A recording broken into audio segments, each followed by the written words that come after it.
The smell of freshly brewed coffee filled the air, blending with the faint hum of a jukebox that hadn't changed its tune in decades. Morning light poured through the wide diner windows, dancing across chrome edges and yellow vinyl booths.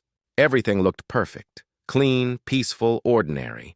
But behind the counter, Ava's hands trembled as she poured coffee into a glass pot.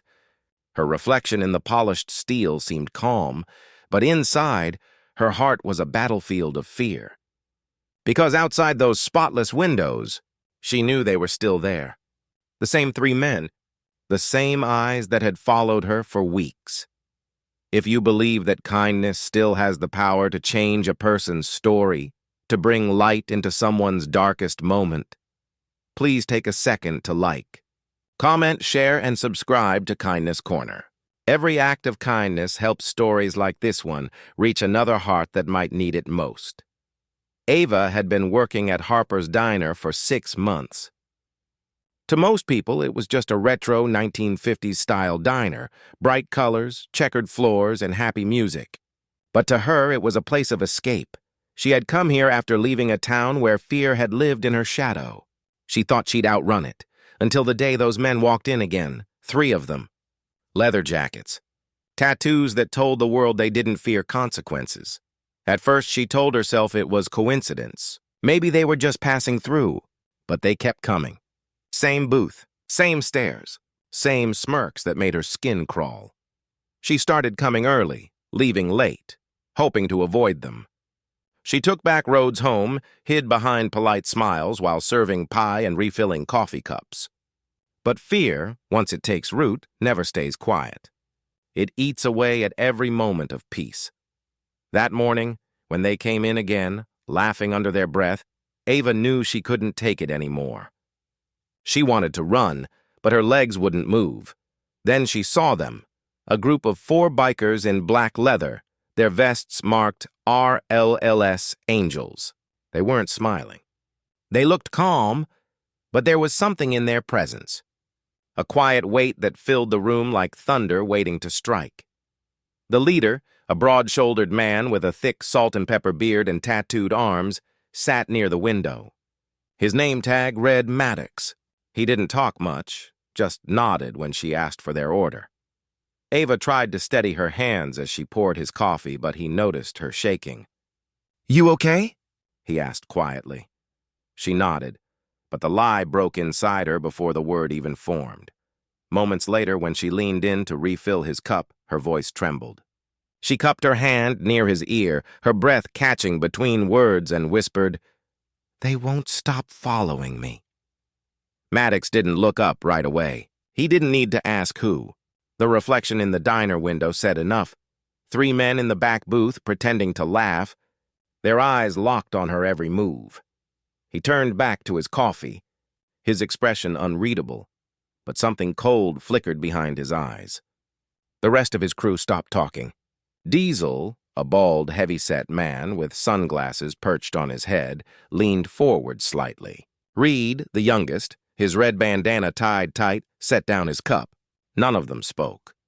They didn't need to. They'd seen enough to recognize danger when it walked in wearing smirks. Ava swallowed hard, her voice barely a whisper. "They've been coming here for weeks, waiting outside after closing. I told the owner.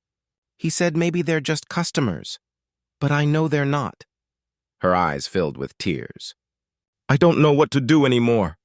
Maddox's jaw tightened. He didn't make promises. He didn't need to. The promise was in his silence. The diner's air shifted. The laughter from the back table grew quieter.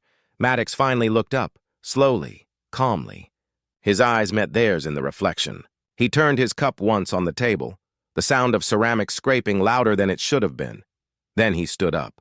His crew followed, the booth creaking as they rose. The 3 men straightened in their seats, trying to look unfazed. But their confidence cracked the moment Maddox began walking toward them. He wasn't rushing, just moving with that terrifying calm that only men who've seen the worst of life carry.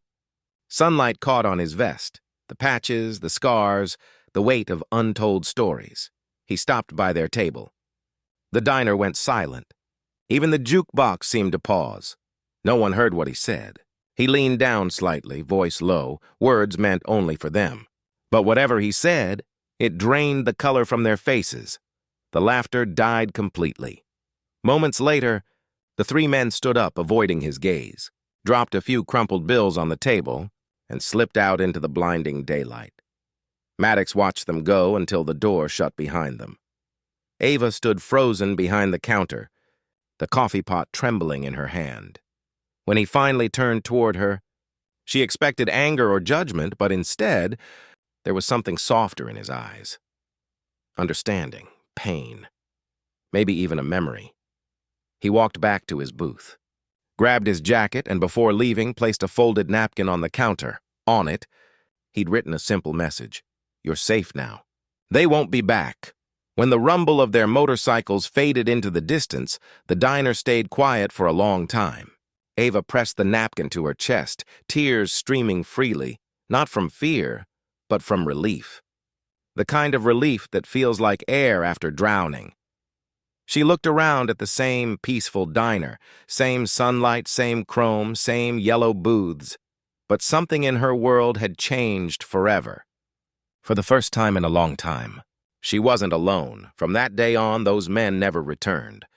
But every morning, the faint roar of motorcycles echoed briefly down the street before fading away, as if someone was still keeping watch. Just to be sure, if this story touched your heart, if you believe kindness still exists in unexpected places, please like, comment, share, and subscribe to Kindness Corner. Because sometimes, it takes a stranger's courage to remind the world that goodness still rides quietly among us. Before we end, tell us in the comments, what would you have done if you were in Ava's place that day?